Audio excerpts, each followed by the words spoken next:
بنی اسرائیل میں برسیسا نامی ایک راہب تھا۔ اس وقت بنی اسرائیل میں اس جیسا کوئی عبادت گزار نہیں تھا۔ اس نے ایک عبادت خانہ بنایا ہوا تھا، وہ اسی میں عبادت میں مست رہتا تھا۔ اسے لوگوں سے کوئی غرض نہیں تھی، نہ تو وہ کسی کو ملتا تھا اور نہ ہی کسی کے پاس آتا جاتا تھا۔ شیطان نے اسے گمراہ کرنے کا ارادہ کر لیا۔ برسیسا اپنے کمرے سے باہر نکلتا ہی نہیں تھا۔ وہ ایسا عبادت گزار تھا کہ اپنا وقت ہرگز ضائع نہیں کرتا تھا۔ شیطان نے دیکھا جب دن میں کچھ وقت وہ تھک جاتا ہے تو وہ اپنی کھڑکی سے باہر جھانک کر دیکھ لیتا ہے۔ ادھر کوئی آبادی بھی نہیں تھی، اس کا اکیلا حجرہ تھا۔ اس کے ارد گرد کھیت اور باغ تھے۔ جب اس نے دیکھا کہ مرتبہ کھڑکی سے دیکھتا ہے تو اس مردود نے انسانی شکل میں آ کر کھڑکی کے سامنے نماز کی نیت باندھ لی۔ اس نے نماز کیا پڑھنی تھی، فقط شکل بنا کر کھڑا تھا۔ اب دیکھو جس کی جو لائن ہوتی ہے، شیطان اس کو گمراہ کرنے کے لیے اس کے مطابق دلکشش روپ بناتا ہے۔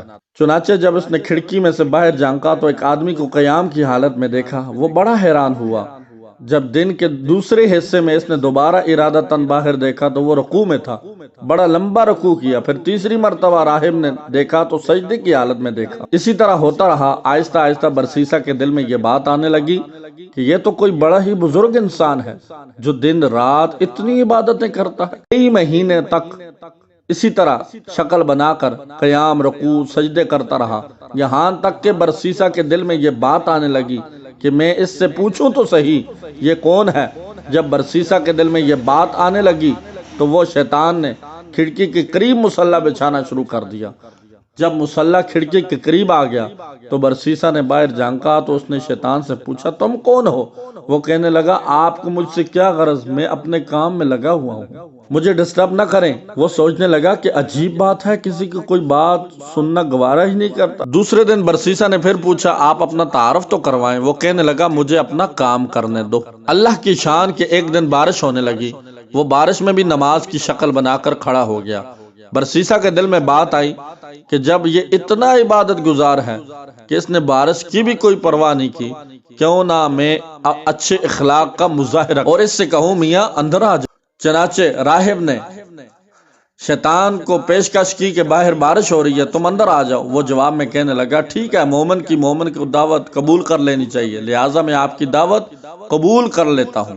وہ چاہتا ہی یہی تھا۔ چنانچہ اس نے کمرے میں آ کر نماز کی نیت باندھ لی۔ وہ کئی مہینوں تک اس کے کمرے میں عبادت کی شکل بناتا رہا۔ وہ دراصل عبادت نہیں کر رہا تھا، فقط نماز کی شکل بنا کے اسے گمراہ کرنے کی کوشش کر رہا تھا۔ لیکن دوسرا راہب یہی سمجھ رہا تھا کہ وہ نماز پڑھ رہا ہے۔ اس کو نماز سے کیا غرض تھی، وہ تو اپنے مشن پر تھا۔ جب کئی مہینے گزر گئے تو برسیسا نے اسے واقعی بہت بڑا بزرگ سمجھنا شروع کر دیا اور اس کے دل میں اس کی عقیدت پیدا ہونا شروع ہو گئی۔ اتنے عرصے کے بعد شیطان برسیسا کہنے لگا، کچھ عرصے کے بعد شیطان برسیسا سے کہنے لگا کہ اب میرا سال پورا ہو چکا ہے، لہٰذا میں اب یہاں سے جانا چاہتا ہوں، میرا مقام کہیں اور ہے۔ روانہ ہوتے وقت ویسے ہی دل نرم ہو چکا تھا، لہٰذا وہ برسیسا سے کہنے لگا، اچھا میں آپ کو جاتے جاتے ایک ایسا تحفہ دے جاتا ہوں جو مجھے اپنے بڑوں سے ملا تھا۔ وہ تحفہ یہ ہے کہ اگر تمہارے پاس کوئی بھی بیمار آ جائے تو اسے یہ پڑھ کر دم کر دیا کرنا، وہ ٹھیک ہو جایا کرے گا۔ تم بھی کیا یاد کرو گے، کوئی آیا تھا اور تحفہ دے گیا تھا۔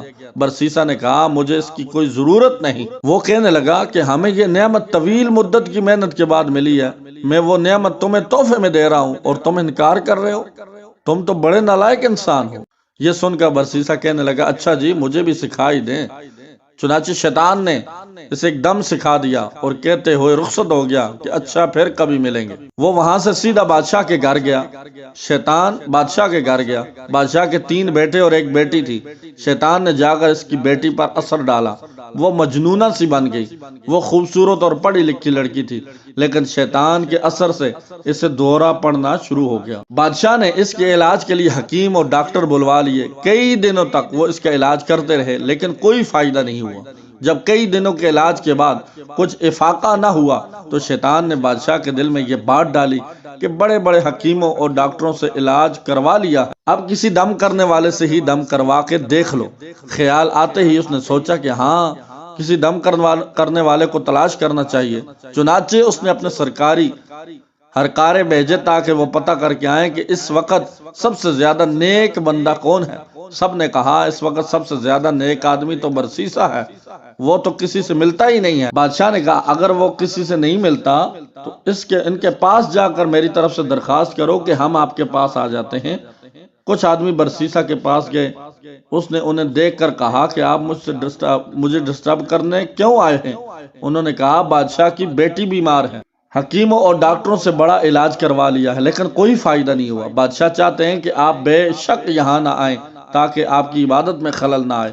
ہم آپ کے پاس اپنی بچی کو لے کر آ جاتے ہیں، آپ یہیں اس بچی کو دم کر دیں، ہمیں امید ہے کہ آپ کے دم کرنے سے وہ ٹھیک ہو جائے گی۔ اس کے دل میں ایک خیال آیا کہ ہاں میں نے ایک دم سیکھا تو ہے، اس دم کو آزمانے کا یہ اچھا موقع ہے، چلو یہ تو پتہ چل جائے گا وہ دم ٹھیک ہے بھی کہ نہیں۔ چنانچہ اس نے ان لوگوں کو بادشاہ کی بیٹی کو لانے کی اجازت دی۔ بادشاہ اپنی بیٹی کو لے کر برسیسا کے پاس آ گیا، اس نے جیسے ہی دم کیا وہ فوراً ٹھیک ہوگی۔ مرض بھی شیطان نے لگایا تھا اور دم بھی اسی نے بتایا تھا، لہٰذا دم کرتے ہی شیطان اسے چھوڑ کر چلا گیا اور وہ بالکل ٹھیک ہوگی۔ بادشاہ کو پکا یقین ہو گیا کہ میری بیٹی اس دم سے ٹھیک ہوئی ہے۔ 1.5 ماہ کے بعد پھر اسی طرح بچی پر حملہ کیا شیطان نے، وہ پھر اسے برسیسا کے پاس لے آئے۔ 2-4 دن کے بعد بادشاہ کو پکا یقین ہو گیا کہ میری بیٹی کا علاج اس دم میں ہے۔ اب برسیسا کی بڑی شہرت ہوئی، اس کے دم سے بادشاہ کی بیٹی ٹھیک ہو جاتی ہے۔ اس بادشاہ کے ملک پر کسی نے حملہ کیا، وہ اپنے شہزادوں کے ہمراہ دشمن کا مقابلہ کرنے کے لیے تیاری کرنے لگا۔ اب بادشاہ سوچ میں پڑ گیا اگر جنگ میں جائے تو بیٹی کس کے پاس چھوڑ کر جائیں؟ کسی نے مشورہ دیا کسی وزیر کے پاس چھوڑ جائیں، اور کسی نے کوئی مشورہ دیا۔ بادشاہ کہنے لگا کہ اگر اس کی دوبارہ بیماری لگ گئی تو پھر کیا بنے گا؟ برسیسا تو کسی کی بات بھی نہیں سنے گا۔ چنانچہ بادشاہ نے کہا میں خود برسیسا کے پاس اپنی بیٹی کو چھوڑ جاتا ہوں۔ دیکھو شیطان کیسے جوڑ میں لا رہا ہے۔ بادشاہ اپنے تینوں بیٹوں اور بیٹی کو لے کر برسیسا کے پاس پہنچ گیا، کہنے لگا برسیسا ہم جنگ پر جا رہے ہیں، زندگی اور موت کا پتہ نہیں ہے، مجھے اس وقت سب سے زیادہ اعتماد آپ پر ہے اور میری بیٹی کا علاج بھی تمہارے پاس ہی ہے، لہٰذا میں چاہتا ہوں کہ یہ بچی تمہارے پاس ہی ٹھہر جائے۔ برسیسا کہنے لگا توبہ توبہ، میں یہ کیسے کر سکتا ہوں، یہ اکیلی میرے پاس ٹھہرے؟ بادشاہ نے کہا نہیں، ایسی کوئی بات نہیں ہے، بس آپ اجازت دے دیں، میں اس کے رہنے کے لیے آپ کے عبادت خانے کے سامنے ایک گھر بنوا دیتا ہوں، وہ اسی گھر میں ٹھہری رہے گی۔ برسیسا نے یہ سن کر کہا چلو ٹھیک ہے۔ جب اس نے اجازت دے دی تو بادشاہ نے اس کے عبادت خانے کے سامنے گھر بنوا دیا اور بچی کو وہاں چھوڑ کر جنگ پر روانہ ہو گئے۔ اب برسیسا کے دل میں بات آئی کہ میں اپنے لیے تو کھانا بناتا ہی ہوں، اگر بچی کا کھانا بھی بنا دیا کروں تو اس میں کیا حرج ہے، کیونکہ وہ اکیلی ہے، پتہ نہیں وہ اپنے لیے کھانا پکائے گی بھی یا نہیں۔ چنانچہ وہ کھانا بناتا اور آدھا خود کھا کر باقی آدھا کھانا اپنے عبادت خانے کے دروازے تک رکھ دیتا اور اپنا دروازہ کھٹکھٹا دیتا، اور اس نے لڑکی کے لیے اشارہ ہوتا کہ اپنا کھانا اٹھا لو۔ اس طرح وہ لڑکی کھانا اٹھا کر لے جاتی اور کھا لیتی۔ کئی مہینوں تک یہ معمول رہا۔ اس کے بعد شیطان نے اس کے دل میں یہ بات ڈالی کہ دیکھو وہ لڑکی اکیلی رہتی ہے، تم کھانا پکا کر اپنے دروازے کے باہر رکھ دیتے ہو اور لڑکی وہ کھانا اٹھانے کے لیے گلی میں نکلنا پڑتا ہے، اگر کبھی کسی مرد نے دیکھ لیا تو وہ اس کی عزت خراب کر دے گا، اس لیے بہتر یہ ہے کہ کھانا بنا کر اس کے دروازے کے اندر رکھ دیا کرو تاکہ وہ اس کو باہر نکلنا نہ پڑے۔ چنانچہ برسیسا نے کھانا بنا کر اس کے دروازے کے اندر رکھنا شروع کر دیا۔ وہ کھانا رکھ کر کنڈی کھٹکھٹا دیتا اور وہ کھانا اٹھا لیتی۔ یہ سلسلہ چلتا رہا۔ جب کچھ اور مہینے بھی گزر گئے تو شیطان نے اس کے دل میں یہ بات ڈالی کہ تم خود تو عبادت میں لگے ہوتے ہو اور یہ لڑکی اکیلی ہے، ایسا نہ ہو کہ تنہائی کی وجہ سے وہ زیادہ بیمار ہو جائے، اس لیے بہتر یہ ہے کہ اس کو کچھ نصیحت کر دیا کرو تاکہ یہ بھی عبادت گزار بن جائے اور اس کا وقت ضائع نہ ہو۔ یہ خیال دل میں آتے ہی اس نے کہا ہاں یہ بات تو بہت اچھی ہے، لیکن اس کام کی کیا ترتیب ہونی چاہیے؟ شیطان نے اس بات کا جواب بھی اس کے دل میں ڈالا اور اس کو کہہ دو کہ اپنے گھر کی چھت پر آ جایا کرے اور تم بھی اپنے گھر کی چھت پر بیٹھ جایا کرو، اسے واعظ اور نصیحت کیا کرو۔ چنانچہ کرنا شروع کر دی۔ اس کے بعد اس لڑکی پر بڑا اثر ہوا، اس نے نمازیں اور وظیفے شروع کر دیے۔ اب شیطان نے اس کے دل میں یہ بات ڈالی کہ دیکھ تیری نصیحت کا اس پر کتنا اثر ہوا، ایسی نصیحت تو ہر روز ہونی چاہیے۔ چنانچہ اس نے روزانہ نصیحت شروع کر دی۔ اس طرح کرتے کرتے جب کچھ وقت گزر گیا تو شیطان نے پھر اس کے دل میں یہ بات ڈالی کہ تم اپنے گھر کی چھت پر وہ بیٹھتی ہے، راستے میں گزرنے والے کیا باتیں سوچیں گے، یہ کون باتیں کر رہے ہیں، اس طرح تو بہت غلط تاثر پیدا ہو جائے گا۔ اس لیے بہتر یہ ہے چھت پر بیٹھ کر اونچی آواز سے بات کرنے کے بجائے تم دروازے سے باہر کھڑے ہو کر تقریر کرو اور وہ دروازے کے اندر کھڑی ہو کر سن لے، پردہ تو ہوگا ہی صحیح، پردہ ہوگا ہی صحیح۔ چنانچہ اب اسی ترتیب سے واعظ و نصیحت شروع ہوگی، کچھ عرصے تک اسی طرح معمول رہا۔ اس کے بعد شیطان نے پھر برسیسا کے دل میں خیال ڈالا کہ تم باہر کھڑے رہ کر تقریر کرتے ہو اور دیکھنے والے کیا کہیں گے کہ پاگلوں کی طرح ایسے ہی باتیں کر رہا ہے، اس لیے اگر تقریر کرنی ہے تو چلو کوارٹر کے اندر کھڑے ہو کر لیا کرو، اور وہ دور کھڑکی کے اندر کھڑی ہو کر سن لیا کرے گی۔ چنانچہ اب اس نے دروازے کے اندر کھڑے ہو کر تقریر کرنا شروع کر دی۔ اس نے اندر کھڑے ہو کر تقریر کرنا شروع کر دی تو لڑکی نے اسے بتایا کہ اتنی نمازیں پڑھتی ہوں، اتنی عبادت کرتے ہوں۔ یہ سن کر اسے بڑی خوشی ہوئی کہ میری نصیحت کا اس پر بڑا اثر ہوا ہے۔ اب میں اکیلا ہی عبادت نہیں کر رہا ہوں بلکہ یہ بھی عبادت کر رہی ہوتی ہے۔ کئی دن تک یہ سلسلہ چلتا رہا۔ بالآخر شیطان نے لڑکی کے دل میں برسیسا کی محبت ڈالی اور برسیسا کے دل میں لڑکی کی محبت ڈالی۔ چنانچہ لڑکی نے کہا آپ جو کھڑے کھڑے بیان کرتے ہیں میں آپ کے لیے چارپائی ڈال دیا کروں گی، آپ اس پر بیٹھ کر بیان کر دیا کرنا اور میں دور بیٹھ کر سن لیا کروں گی۔ اس نے کہا بہت اچھا۔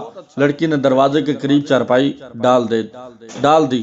برسیسا اس پر بیٹھ کر نصیحت کرتا اور لڑکی دور بیٹھ کر باتیں سنتی رہی۔ اسی دوران شیطان نے برسیسا کے دل میں لڑکی کے لیے شفقت اور ہمدردی پیدا کی۔ کچھ دن گزرے تو شیطان نے عابد کے دل میں یہ بات ڈالی نصیحت سنانی تو لڑکی کو ہوتی ہے، دور بیٹھنے کی وجہ سے اونچا بولنا پڑتا ہے، گلی سے گزرنے والے لوگ بھی سنتے ہیں۔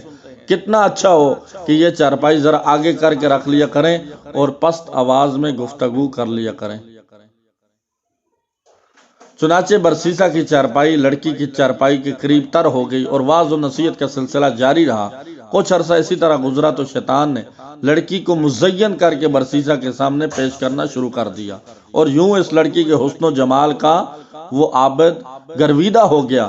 اب شیطان نے برسیسا کے دل میں جوانی کے خیالات ڈالنا شروع کر دیے، حتیٰ کہ برسیسا کا دل عبادت خانے سے اچاٹ ہو گیا اور اس کا زیادہ وقت لڑکی سے باتیں کرنے میں گزر جاتا۔ سال گزر چکا تھا۔ ایک دفعہ شہزادوں نے آ کر شہزادی کی خبر گیری کی تو شہزادی کو خوش و خرم پایا اور راہب کے گن گاتے دیکھا۔ شہزادوں کو لڑائی کے لیے دوبارہ سفر پر جانا تھا، اس لیے وہ مطمئن ہو کر چلے گئے۔ اب شہزادوں کے جانے کے بعد شیطان نے اپنی کوششیں تیز کر دی۔ چنانچہ اس نے برسیسا کے دل میں لڑکی کا عشق پیدا کر دیا اور لڑکی کے دل میں برسیسا کا عشق پیدا کر دیا، حتیٰ کہ دونوں طرف برابر کی آگ سلگ اٹھی۔ اب جس وقت عابد نصیحت کرتا تو سارا وقت اس کی نگاہیں شہزادی کے چہرے پر جمی رہتی۔ شیطان لڑکی کو ناز و انداز سکھاتا اور وہ سراپا نازنین رشک کمر اپنے انداز و اطوار سے برسیسا کا دل لہباتی، حتیٰ کہ عابد نے علیحدہ چارپائی پر بیٹھنے کے بجائے لڑکی کے ساتھ ایک ہی چارپائی پر بیٹھنا شروع کر دیا۔ اب اس کی نگاہیں جب شہزادی کے چہرے پر پڑی تو اس نے اسے سراپا حسن و جمال اور جاذب نظر پایا۔ چنانچہ اپنی شہوانی جذبات پر قابو نہ رکھ سکا اور اس شہزادی کی طرف ہاتھ بڑھایا۔ شہزادی نے مسکرا کر اس کی حوصلہ افزائی کی، یہاں تک کہ برسیسا زنا کا مرتکب ہو گیا۔ جب دونوں کے درمیان حیات کی دیوار ہٹ گئی اور زنا کے مرتکب ہوئے تو آپس میں میاں بیوی کی طرح رہنے لگ گئے۔ اسی دوران شہزادی حاملہ ہوگی۔ اب برسیسا کو فکر لاحق ہوئی اگر کسی کو پتہ چل گیا تو کیا بنے گا، مگر شیطان نے اس کے دل میں خیال ڈالا کہ کوئی فکر کی بات نہیں، جب وضع حمل ہوگا تو نومولود جو بچہ ہوگا اسے زندہ درگور کر دینا اور لڑکی کو سمجھا دینا کہ وہ اپنا بھی عیب چھپائے گی اور تمہارا بھی عیب چھپائے گی۔ اس خیال کے آتے ہی ڈرا اور خوف کے تمام حجاب دور ہو گئے اور برسیسا بے خوف و خطر ہوس پرستی اور نفس پرستی میں مشغول رہا۔ ایک وہ دن بھی آیا جب اس نے شہزادی نے بچے کو جنم دیا، جب بچہ وہ دودھ پلانے لگی تو وہ شیطان نے برسیسا کے دل میں ڈالا کہ اب تو 1.5-2 سال گزر گئے ہیں اور بادشاہ اور دیگر لوگ جنگ سے واپس آنے والے ہیں، شہزادی تو ان کو سارا ماجرا سنا دے گی، اس لیے تم اس کا بیٹا کسی بہانے سے قتل کر دو تاکہ گناہ کا ثبوت نہ رہے۔ چنانچہ ایک دفعہ شہزادی سوئی ہوئی تھی، اس نے بچے کو اٹھایا، قتل کر کے گھر کے سین میں دبا دیا۔ اب ماں تو ماں ہی ہوتی ہے، جب وہ اٹھی تو اس نے کہا کہ میرا بیٹا کدھر ہے؟ اس نے کہا مجھے تو کوئی خبر نہیں۔ ماں نے ادھر ادھر دیکھا تو بیٹے کا کہیں سراغ نہ ملا، چنانچہ وہ اس سے خفا ہونے لگی۔ جب وہ خفا ہونے لگی تو شیطان نے برسیسا کے دل میں بات ڈالی کہ دیکھو یہ ماں ہے اور یہ اپنے بیٹے کو ہرگز نہیں بھولے گی، پہلے تو نہ معلوم یہ بتاتی نہ بتاتی، اب تو یہ ضرور بتا دے گی اپنے بھائیوں کو، لہٰذا اب اس کا ایک ہی علاج باقی ہے، لڑکی کو بھی قتل کر دو تاکہ نہ رہے بانس نہ بجے بانسری۔ جب بادشاہ اگر پوچھے گا تو بتا دینا کہ پس وہ بیمار ہوئی تھی اور مر گئی۔ جیسے اس کے دل میں یہ بات آئی کہنے لگا بالکل ٹھیک ہے، چنانچہ اس نے لڑکی کو بھی قتل کر دیا اور لڑکے کے ساتھ ہی سین میں دفن کر دیا۔ اس کے بعد وہ اپنی عبادت میں لگ گیا۔ کچھ مہینوں کے بعد بادشاہ سلامت واپس آ گئے۔ اس نے بیٹوں کو بھیجا کہ جاؤ اپنی بہن کو لے آؤ۔ وہ برسیسا کے پاس آئے اور کہنے لگے جی ہماری بہن آپ کے پاس تھی، ہم اسے لینے آئے ہیں۔ برسیسا ان کی بات سن کر رو پڑا اور کہنے لگا کہ آپ کی بہن بہت اچھی تھی، بڑی نیک تھی اور ایسے عبادت کرتی تھی، لیکن وہ اللہ کو پیاری ہو گئی تھی، یہ صحن میں اس کی قبر ہے۔ بھائیوں نے جب سنا تو وہ رو دھو کر واپس چلے گئے۔ گھر جا کر جب وہ رات کو سوئے تو شیطان خواب میں بڑے بھائی کے پاس گیا اور اس سے پوچھنے لگا بتاؤ تمہاری بہن کا کیا بنا؟ وہ کہنے لگے ہم جنگ کے لیے گئے ہوئے تھے، اسے برسیسا کے پاس چھوڑ کر گئے تھے، اب وہ فوت ہو چکی ہے۔ شیطان کہنے لگا وہ فوت نہیں ہوئی تھی۔ اس نے پوچھا کہ اگر فوت نہیں ہوئی تھی تو کیا ہوا تھا؟ وہ کہنے لگا برسیسا نے خود یہ کرتوت کیا ہے اور اس نے خود اسے قتل کیا اور فلان جگہ اسے دفن کیا اور بچے کو بھی اس نے اسی ساتھ دفن کیا ہے۔ اس کے بعد وہ خواب ہی میں اس کے درمیانی بھائی کے پاس گیا، اس کو بھی یہی کچھ کہا اور پھر اس کے چھوٹے بھائی کے پاس جا کر بھی یہی کچھ کہا۔ تینوں بھائی جب صبح اٹھے تو ایک نے کہا میں نے یہ خواب دیکھا ہے، دوسرے نے کہا میں نے بھی یہی خواب دیکھا ہے، تیسرے نے کہا میں نے بھی یہی خواب دیکھا ہے۔ وہ آپس میں کہنے لگے یہ عجیب اتفاق ہے، سب کو ایک جیسا خواب آیا ہے۔ سب سے چھوٹے بھائی نے کہا یہ اتفاق کی بات نہیں ہے بلکہ میں جا کر تحقیق کروں گا۔ دوسرے نے کہا چھوڑو بھائی یہ کون سی بات ہے، جانے دو۔ وہ کہنے لگا نہیں میں ضرور تفتیش کروں گا۔ چنانچہ چھوٹا بھائی غصے میں آ کر چل پڑا، اسے دیکھ کر باقی بھائی بھی اس کے ساتھ چل دیے۔ انہوں نے جا کر جب زمین کو کھودا تو اس میں بہن کی ہڈیاں بھی مل گئی اور ساتھ ہی چھوٹے سے بچے کی ہڈیوں کا ڈھانچہ بھی مل گیا۔ جب ثبوت مل گیا تو انہوں نے برسیسا کو گرفتار کر لیا اور گھسیٹتے ہوئے قاضی کے پاس لے آئے۔ جب قاضی کے پاس لے جایا گیا تو اس نے قاضی کے روبرو اپنے گھناؤنے اور مکروہ فعل کا اقرار کر لیا اور قاضی نے برسیسا کو پھانسی دینے کا حکم دے دیا۔ جب برسیسا کو پھانسی کے تخت پر لایا گیا تو اس کے گلے میں پھندا ڈالا گیا۔ پھر پھندا کھینچنے کا وقت آیا اور پھندا کھینچنے سے عین 2-4 لمحے پہلے شیطان پھر اس کے پاس وہی عبادت گزار کی شکل میں آیا اور اس کے برسیسا کو کہنے لگا کیا مجھے پہچانتے ہو کہ میں کون ہوں؟ برسیسا نے کہا ہاں میں تمہیں پہچانتا ہوں، تم وہی عبادت گزار ہو جس نے مجھے وہ دم بتایا تھا۔ شیطان نے کہا وہ دم بھی آپ کو میں نے ہی بتایا تھا، لڑکی کو بھی میں نے ہی اپنا اثر ڈال کر بیمار کیا تھا، اسے قتل بھی میں نے ہی تو اس سے کروایا تھا، اور اگر اب تو بچنا چاہے تو میں ہی تمہیں بچا سکتا ہوں۔ برسیسا نے کہا اب تم مجھے کیسے بچا سکتے ہو؟ وہ کہنے لگا تم میری ایک بات مان لو، میں تمہارا یہ کام کر دیتا ہوں۔ اس نے پوچھا میں آپ کی کون سی بات مانوں؟ شیطان نے کہا پس یہ کہہ دو خدا نہیں ہے۔ اللہ استغفر اللہ، خدا نہیں ہے۔ برسیسا تو حواس باختہ ہو چکا تھا، اس نے سوچا کہ چلو ایک دفعہ یہ کہہ دیتا ہوں، پھر پھانسی کے بچنے کے بعد دوبارہ اللہ کا اقرار کر لوں گا۔ چنانچہ اس نے کہہ دیا خدا موجود نہیں۔ عین اسی لمحے رسی کھینچنے والے نے اسے رسی کھینچی اور یوں اس عبادت گزار کی موت کفر پر آ